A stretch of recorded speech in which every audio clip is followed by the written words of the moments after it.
शादी का घर था और कुछ लड़के एक दूसरे की मदद से फ्रिज को घर में लेकर जा रहे होते हैं। अंकल रास्ते से हट जाइए, सामान अंदर ले जाने दीजिए वरना आपको धक्का लग जाएगा। इतना बोलकर वो सभी आदमी एक फ्रिज घर में रखकर वहां से चले जाते हैं। कुछ ही देर में विनोद और शांति के बेटे बहू शादी के जोड़े में घर आते हैं। जहां निकिता के हाथों में मिट्टी का मटका था तो वहीं अपने घर में फ्रिज देख विनोद अपने बेटे बहू से कहता है, ये सब क्या है बहू, हमने तो दहेज भी नहीं मांगा था, फिर ये फ्रिज। बहू दहेज में फ्रिज क्यों लेकर आई? माँ जी वो क्या है ना, मुझे मटके का पानी पीने की आदत नहीं है। ये फ्रिज दहेज में नहीं बल्कि मैं अपनी जरूरत के लिए लेकर आई हूँ, इसलिए मैं ये फ्रिज अपने कमरे में रखवाऊंगी। आप फिक्र मत कीजिए, ये दहेज का सामान नहीं है, क्योंकि मैं बहुत अच्छे से जानती हूँ आप लोगों ने दहेज नहीं मांगा था। निशा की बात सुन विनोद और आशा शांत हो जाते हैं, जिसके बाद शांति अपने दोनों बहू का गृह प्रवेश करवाती है और अगले दिन की पहली रसोई में। सब्जी क्या इस पुरानी फ्रिज से लेनी है मुझे माँ जी, क्योंकि आज मेरी पहली रसोई है ना? हाँ, इसी फ्रिज से लेनी है। शांति के घर में एक 15 साल पुराना फ्रिज था। वह उसमें कुछ सामान रखती है, पर खाना बनाते हुए दूध और कुछ सब्जियां खराब हो जाती हैं। अरे ये क्या, दूध तो फट गया और सब्जियां भी गल गई। मैंने माँ से कितनी बार बोला है कि फ्रिज बनवा ले, लगता है इस फ्रिज की गैस फिर से खत्म हो गई है। कोई बात नहीं काजल, जब तक हम खाना बना रहे हैं तो मार्केट से दूध ले आओ। फ्रिज काफी पुराना था, जिस वजह से अक्सर खराब होता था, पर इस बार जब फ्रिज खराब होता है तो शांति भी ठीक नहीं करवाती। कुछ ही देर में दोनों बहू की पहली रसोई होती है और इसी तरह कुछ दिन बीत जाते हैं। क्योंकि अब घर का पुराना फ्रिज खराब हो चुका था, इसलिए एक रात जब सब खाना खा रहे होते हैं तो काजल बिना किसी से पूछे फ्रिज से पानी की बोतल ले आती है। माँ पुराना फ्रिज खराब हो गया था, तो क्या भाभी के कमरे में तो अभी भी फ्रिज है? इतनी गर्मी में खाने के साथ गर्म पानी नहीं पिया जाता, फ्रिज में ठंडी बोतल रखी इसलिए मैं 2 बोतल ले आई। काजल बहू अपने पर्सनल काम के लिए फ्रिज लेकर आई है, तुम्हें एक बार पूछ लेना चाहिए था। कोई बात नहीं माँ जी, पानी ही तो है। पहले दिन तो निशा कुछ नहीं बोलती, पर जैसे जैसे समय गुजरता है अब काजल के साथ शांति भी उसके फ्रिज का इस्तेमाल करने लगती है। ऐसे ही एक दिन, बहू मैंने तुम दोनों से कितनी बार बोला है खाना हिसाब से बनाया करो, देखो कितनी सारी रात की सब्जी बची और दूध मेन आधा लीटर बोला था लाने के लिए, फिर क्या जरूरत थी 1 लीटर लेने की? अगर ये दूध गर्मी में खराब हो गया तो एक काम करो, सारा सामान निशा बहू के फ्रिज में रख दो। पर माँ जी, निशा ने वो फ्रिज अपनी जरूरत के लिए मंगवाया था। बहू तेरी देवरानी इतनी भी बुरी नहीं है कि इतनी गर्मी में इतना राशन बर्बाद कर दे। शांति के कहने पर निकिता सब्जी और दूध ले जाकर अपनी देवरानी के फ्रिज में रखने लगती है। ये देख निशा को बहुत गुस्सा आता है। मैं फ्रिज अपनी जरूरत के लिए लाई थी, ना कि आप लोगों के लिए, और अगर आपको ठंडा पानी पीना है तो अपने मटके का पीजिए ना। निशा मैं यहाँ तुम्हारे फ्रिज का ठंडा पानी पीने के लिए नहीं आई हूँ, मुझे मटकी का ही पानी पीना पसंद है। मैं तो बस यहाँ रात की बची हुई सब्जी और दूध रखने आई थी ताकि वो खराब ना हो। बड़ी आई मटके का पानी पीने वाली, मुझे मत सिखाओ, बहुत अच्छे से जानती हूँ मैं तुम्हारी बहानेबाजी। जाओ यहाँ से, मैं रख दूंगी सामान। निशा के कहने पर निकिता दूध और सब्जी वहीं रखकर वहां से चली जाती है। इसी तरह कुछ दिन और बीत जाते हैं और शांति बाजार से सब्जियां लाकर सीधा अपनी बहू के कमरे में ले जाकर रख देती है। इसी तरह कुछ दिन बीत जाते हैं और ऐसे ही एक दिन, ओ भाभी बाहर कितनी गर्मी, तेज धूप है कि अंदर आने पर कुछ नजर ही नहीं आ रहा। मैं बाहर से आइसक्रीम लेकर आई थी, आपके फ्रिज में रख देती हूँ। इतना बोल काजल आइसक्रीम फ्रीजर में रखती है और फ्रिज से एक पानी की बोतल निकालती है और गंदा फ्रिज देख अपनी भाभी से कहती है, भाभी कभी अपना फ्रिज तो साफ कर लिया करो, कितना गंदा हो रखा है आपका फ्रिज। ना आप घर में काम करती हो और ना ही अपने फ्रिज की सफाई। क्योंकि मुझसे ज्यादा मेरे फ्रिज का इस्तेमाल तुम लोग करते हो, तो मैं सफाई क्यों करूं? और किससे पूछकर तुमने फ्रिज से पानी निकाला? निशा तुम काजल पर नाराज क्यों हो रही हो? वो तो बस पानी पी रही थी। आप तो चुप ही रहो दीदी, आपके मटके में कोई हाथ लगाने नहीं आता ना, इसीलिए ऐसा बोल रही हो। जब आपकी चीज को इस तरह से इस्तेमाल किया जाएगा तब पता चलेगा। खुद तो कुछ लेकर नहीं आई, मामूली से मटके के अलावा मुझे ज्ञान दे रही थे। निशा की बातें आज निकिता और काजल दोनों के दिल पर लग जाती हैं और दोनों उदास वहां से चली जाती हैं। कमरे में उदास निकिता अपनी माँ के मटके को देखकर रो रही होती है और अपनी माँ को याद करती है। माँ देखो ना कितनी गर्मी होगी, अब तो एक फ्रिज ले लो। अरे बेटा, गर्मियों में तो मटके का ही पानी पीना चाहिए, ये हेल्थ के लिए भी अच्छा है और इसका पानी भी अच्छा लगता है। और यहाँ बड़े बड़े लोग मुझसे मटका लेकर जा रहे हैं। रहने दो माँ, तुमसे तो कुछ बोलना ही बेकार है। अरे तू नाराज क्यों होती है? तुझे मैं एक स्पेशल मटका दूंगी जिससे तू हमेशा अपने पास रखना। अपनी माँ की बात सुनकर निकिता का मुंह बन गया। निकिता ये सब सोच ही रही होती है कि तभी वहां अमित आता है और निकिता को उदास देख उससे उसकी उदासी की वजह पूछता है।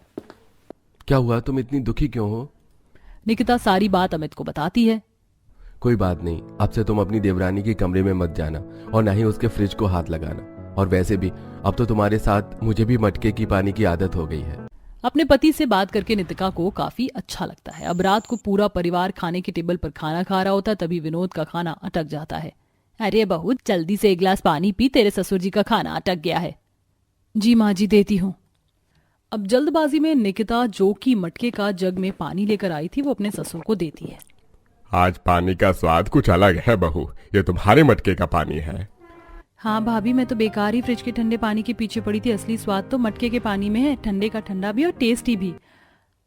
आज फ्रिज का पानी नहीं मिला तो बिन पैंदी के लोटे की तरह पलट गए और जिस मटके को देखते नहीं थे उस मटके के पानी की तारीफ कर रहे हैं। अपनी जेठानी की तारीफें सुनकर निशा और भी ज्यादा चल चिढ़ जाती है और जानबूझकर फ्रिज में ताला लगा देती है।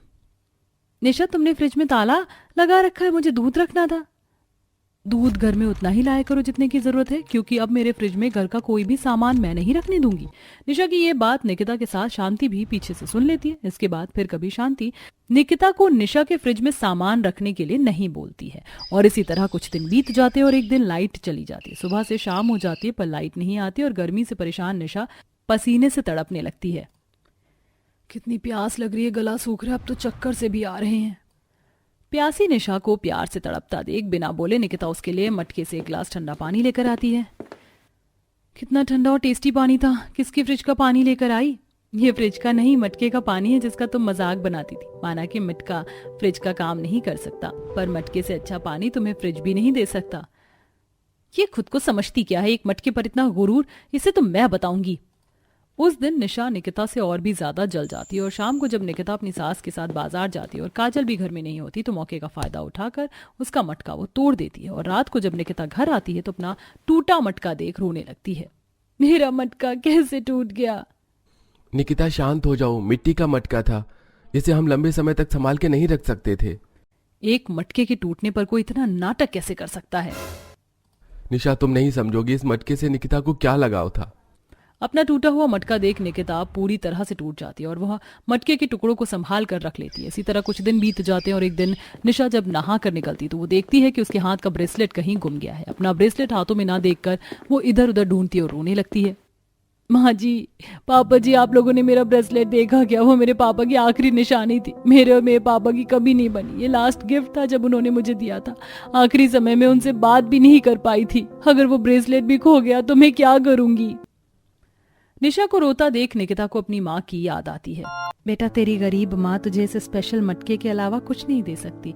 इसे तू हमेशा अपने पास रखना। जब भी तू इस मटके का पानी पिएगी तुझे मेरे होने का एहसास होगा, इसलिए मैंने इस मटके पर हम दोनों का नाम लिखा है। अपनी माँ को याद कर निकिता बाथरूम में जाती है और बाथरूम का कोना कोना देखती है और उसकी नजर जाली पर पड़ती है जिसमें निशा का ब्रेसलेट फंसा होता है।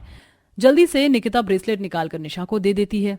ये लो निशा, तुम्हारा ब्रेसलेट बाथरूम के जाल में फंसा था और मैं समझ सकती हूँ माता पिता की आखिरी निशानी क्या होती है। वो मटका भी मेरी माँ की आखिरी निशानी थी, इसलिए मैं उसे इतना संभाल के रखती थी। जब निशा को पता चलता है कि वो मटका निकिता की माँ की आखिरी निशानी थी तो उसे बहुत दुख होता है और वो अपनी गलती सुधारने के लिए निकिता के मटके का टुकड़ा और नाम वाला हिस्सा लेकर मटके वाले के पास जाती है और उसे एक नया मटका बनवाती है और टूटे हुए मटके पर मटके के टुकड़े चिपकवाती है और निकिता को देती है। उस दिन जलन में आकर वो मटका मैंने तोड़ा था। मैं उस मटके को तो पहले की तरह नहीं बना सकती थी, पर मैंने नए मटके पर उस पुराने मटके के टुकड़े चिपकाकर नया मटका बनाया है और आपका नाम भी है इस पर। मुझे माफ कर दीजिए। तुमने अपनी गलती मान ली और मेरी माँ के मटके को दोबारा से बनाने की कोशिश की। मेरे लिए यही काफी है। मुझे अपनी माँ का मटका मिल गया और कुछ नहीं चाहिए। इस तरह दोनों देवरानी जेठानी के बीच की सारी दूरियां खत्म हो जाती हैं, जिसके बाद निशा अपना फ्रिज रसोई में रखवा देती है और अब उस फ्रिज का इस्तेमाल सभी लोग करते हैं, पर अब भी सब मटके का ही पानी पीते हैं। वर वधू की मांग में सिंदूर भर दे। विवाह संपन्न हुआ। अरे वाह, मेरी बहन की शादी पूरी हो गई। इसी खुशी में लूट लो यारो। जतिन, जो कि दुल्हन का भाई था, अपनी बहन की शादी होने की खुशी में उसने 5-5 के नोटों की गड्डियां लुटा दी। पैसे देखते ही सभी मेहमान उनके ऊपर टूट पड़े और रीमा के ससुराल वाले चौंक गए। हे भगवान, 500 रुपए की गड्डियां। बहन की शादी में कुछ ज्यादा ही शेखियों में आ गए, लगता है भाभी के बड़े भाई। सुरभि भी मन ही मन जतिन के बारे में ऐसे ही सोचने लगी। और फिर कुछ देर बाद रीमा की विदाई हो गई और वो विदा होकर अपने ससुराल आ गई। रीमा एक अमीर खानदान की बेटी थी जिसने अपनी पसंद से बस एक नॉर्मल मिडिल क्लास लड़के से शादी कर ली थी। अभी रीमा और उसकी ननद एक साथ बैठी हुई बातें कर रही थी।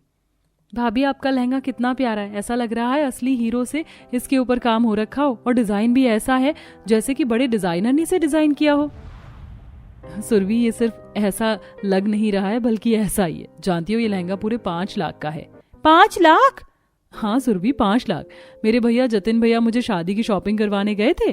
अब शोरूम जाकर उन्हें कोई और डिजाइन अच्छा ही नहीं लगा। जो सबसे महंगा लहंगा था भैया ने मुझे वही दिलवाया। क्या बात है। और जानती हो सुरभि, सिर्फ ये लहंगा ही नहीं, मेरी मेहंदी भी 1 लाख रुपए में लगी हुई है, और ये मेकअप ये भी पूरे 2 लाख रुपए का है। ही राम, जब आपके भैया ने पैसे लुटाए थे तब मैं ये सोच रही थी कि ये जोश में होश खो रहे हैं, लेकिन मुझे क्या पता था कि इतनी अमीर पार्टी है। अमीर पार्टी? सुरभि, तुम भी ना बड़ी फनी बातें करती हो। वैसे सुरभि, मैंने तुम्हें अपने घर और भैया के बारे में कितना कुछ बता दिया। अब तुम भी बताओ कि आखिर तुम्हारे भैया कैसे हैं, क्या पसंद करते हैं। मुझे तो उनके बारे में कुछ भी पता नहीं है। बताती हूँ ना भाभी, मेरे भैया बहुत अच्छे सीधे साधे से इंसान है, और उन्हें ना खाने का बड़ा शौक है। वो अच्छी अच्छी चीजें लाकर खाते भी और खिलाते भी हैं। अच्छा। सुरभि और रीमा दोनों ही एक दूसरे से इसी तरह बातें करने लगी, और बातें करके सुरभि रीमा के कमरे से आ गई, जहां अकेले में वो खुद से ही बोलने लगी। भाभी के भाई कितने काबिल और अमीर हैं। उन्होंने भाभी को कितने नाजों में पाला है। मैं भी अपने लिए ऐसा ही अमीर हमसफर ही चाहती हूँ। कैसा हो अगर भाभी के भैया से मैं शादी कर लूं और भाभी की भाभी बन जाऊं। सुरभि के मन में ऐसे ख्याल जागने लगे। कुछ ही देर बाद सुबह हो गई और आज रीमा की पहली रसोई की रस्म थी, जिसमें उसने विदेशी डेजर्ट टिरामिसू बनाया। भाभी, ये क्या है? न खीर है न हलवा। बहू, ये जो भी है देखने से तो अच्छा लग रहा है, लेकिन समझ नहीं आ रहा कि आखिर है क्या। माँ जी, ये टिरामिसू है। टिरामिसू, पता है, मैंने इसे खास चाइना में जाकर बनाना सीखा था, और वहीं के सामान से आज मैंने इसे यहाँ बनाया है। खाकर तो बताइए आप सभी को कैसा लगा। रीमा के बोलने पर सभी ने एक एक चम्मच उसका डेजर्ट खाया, जिसको खाते ही अति उत्तम। इसे खाते ही मेरी शुद्ध हिंदी जाग गई। रीमा, मानना पड़ेगा, तुम्हारी बनाई हुई ये डिश तो सुपर हिट है। सही कहा, शानदार। भाभी, एक डिश सीखने के लिए आप चाइना चली गईं, क्या नसीब है। बेटा, अमीरों के लिए सब कुछ आसान होता है। हाँ माँ, सही कहा आपने। वैसे भाभी, मानना पड़ेगा, आपने डेजर्ट तो बहुत ही अच्छा बनाया है। सुरभि भी रीमा की तारीफ करने लगी, लेकिन मन में उसके बस रीमा के मायके वालों की अमीरी ही घूम रही थी। चाहे जो हो जाए, भाभी के भाई से तो अब मैं शादी करके रहूंगी, तभी तो फिर मैं भाभी की ननद से भाभी की भाभी बन पाऊंगी।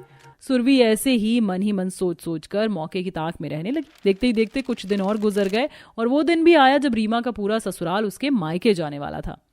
माँ जी, सभी रेडी हैं तो फिर हम चलें क्या मेरे पगफेरे की रस्म करने? हाँ बहू, बस वो अभी सुरभि नहीं आई है। माँ, मैं भी तैयार हूँ, चलिए चलते हैं। सुरभि, इतना बन ठन कर क्यों जा रही है? बड़ी बड़ी बालियां, ये महंगा सूट। बेटा, तेरी भाभी का पगफेरा है, तेरी सगाई नहीं। ओहो माँ, अब लड़कियां ही नहीं बनेंगी और सवरेंगी तो कौन बनेगा? आप ऐसी बातें मत किया करो, और मैं अच्छी लग रही हूँ, चलो चलते हैं। हाँ माँ जी, ये उम्र तो लड़कियों की बनने संवरने की ही होती है। होने दो ना सुरभि को तैयार। रीमा की भी बात सुनकर फिर यशोदा कुछ नहीं बोली, और वो सभी गाड़ी में बैठकर रीमा के घर आ गए। रीमा के घर की जगह एक बहुत ही बड़ा महल खड़ा हुआ था। आसपास गार्डन में हरियाली थी, और उनके स्वागत में दरवाजे पर नौकर भी थे। हे भगवान, घर नहीं, ये तो महल है महल। मेरे तो भाग खुल जाएंगे अगर मैं यहाँ की बहू बन जाऊं तो। सुरभि, ये मौका तुझे हाथ से नहीं जाने देना है। हे भगवान, ये घर है या महल? यहाँ आकर तो बड़ा अजीब अजीब सा लग रहा है। क्यों अजीब क्यों लग रहा है माँ जी? माँ जी, ये सिर्फ मेरा नहीं, आपका भी घर है। चलिए अब अंदर आइए। रीमा अपनी सास और ननद वगैरह को अपने घर के अंदर ले गई। अंदर से भी घर नौकरों से भरा हुआ बेहद आलीशान था। सुरभि की इस अमीरों को देखकर लार टपक रही थी कि तभी रीमा का भाई जतिन आ गया। अरे अरे, आइए आइए, स्वागत है, बैठिए ना। जतिन के बोलने पर सभी सोफे पर बैठ गए। जतिन भी सोफे पर ही था, और उसके पास सुरभि चिपक कर बैठ गई। अरे सुरभि, तू कहाँ रीमा के भाई में घुसकर बैठ गई है? यहाँ आजा, यहाँ जगह खाली है। नहीं माँ, मुझे नहीं आना, इधर मुझे अच्छा लग रहा है, मुझे बैठने दो। सुरभि की इस हरकत पर सभी को काफी हैरानी हुई, लेकिन कोई कुछ नहीं बोला। ऐसे ही जब सभी खाना खाने बैठे तब, अरे रीमा, मुझे हरी चटनी तो देना। ये लीजिए, और कुछ चाहिए क्या आपको? नहीं शुक्रिया। ये रीमा की ननद के इरादे कुछ नेक नहीं लग रहे। जब से आई है बस जतिन के गले पड़ गई है। सभी को सुरभि का जतिन के इतना पास आना सही नहीं लग रहा था, लेकिन पैसे के ख्वाबों में चूर सुरभि कुछ नहीं देख पा रही थी। ऐसे ही उसने जतिन के आगे पीछे रहकर उसे इम्प्रेस करना चाहा, और शाम के वक्त जब वो आ रहे थे, ये लीजिए, और हाँ, हम आज से दोस्त हैं, ये मेरा फोन नंबर है, कॉल जरूर करना। सुरभि ऐसे बोलते हुए जतिन को पेपर देकर आ गई। जतिन ने भी सुरभि के जाने के बाद उससे बात करना शुरू कर दिया, और धीरे धीरे जतिन सुरभि के प्यार में पड़ गया और उसने उससे शादी का फैसला कर लिया। सभी घरवाले भी उनकी शादी को लेकर मान गए और सुरभि की जतिन से शादी हो गई। अब सुरभि की शादी हुए लगभग 1 हफ्ता बीत चुका था। डियर, आज तुम फ्री हो? नहीं, मैं फ्री नहीं हूँ। आज मुझे मेरे हेयर केयर एक्सपर्ट के पास जाना है। मैंने तो सोचा था आज हम थोड़ा वक्त साथ बिताएंगे। थोड़ा वक्त साथ? किस खुशी में? मैं अपनी ब्यूटी के साथ कॉम्प्रोमाइज नहीं करूंगी। ठीक है, जो तुम्हारा दिल करे वो करो। जतिन को सुरभि की बात सुनकर काफी बुरा लगा। सुरभि ऐसी ही थी, उसने जतिन से शादी बस पैसे के लिए की थी। सुरभि की बात सुनकर जतिन अकेले ही बाहर चला गया। ऐसे ही एक दिन सुरभि के घर उसकी माँ और भाभी आई। मेरी तो ननद ही मेरी भाभी बन जाएगी, ये मैंने कभी नहीं सोचा था। वैसे माँ, इस वक्त सुरभि है का? कहीं दिख नहीं रही। अपने कमरे में ही होगी। बहन, सुरभि को बुला दो, देखने का बड़ा दिल कर रहा है। उर्मिला सुरभि को उसके कमरे में बुलाने गई, लेकिन माँ जी, भाभी और माँ से मना कर दीजिए, इस वक्त मैं अपने किसी जरूरी काम में बिजी हूं तो आ नहीं पाऊंगी। सुरभि अपनी सास के बोलने पर भी अपनी भाभी और माँ के पास नहीं आई। उसका यही पैसे का घमंड उसे सबसे दूर कर रहा था। ऐसे ही सिलसिला जारी था, और अब सुरभि अपने पैसे के लालच की वजह से अकेली हो चुकी थी। न जतिन उसे वक्त देता था, न उसके मायके वाले उससे कोई मतलब वास्ता रखते थे, जिसकी वजह से अब सुरभि को अपने किए पर पछतावा हो रहा था। मैंने अपनों के साथ अच्छा नहीं किया। मैंने सिर्फ पैसा देखकर ही शादी की और पैसे से प्यार किया, जिसकी वजह से आज सभी मुझसे दूर हो गए। आज मेरे पति को भी मेरे लिए वक्त नहीं है, क्योंकि जब उन्होंने मेरे लिए वक्त निकाला तब मैं उनके लिए नहीं थी। मुझे सबसे माफी मांगनी चाहिए। सुरभि को अब तन्हाई से एहसास हो गया था कि पैसा सिर्फ फौरी तौर पर खुशी दे सकता है, लेकिन सुकून और असली खुशी परिवार के साथ से ही होती है। सुरभि ने अपने पति से ये सब जानने के बाद माफी मांग ली, जिसके बाद वो भी खुशी खुशी रहने लगी।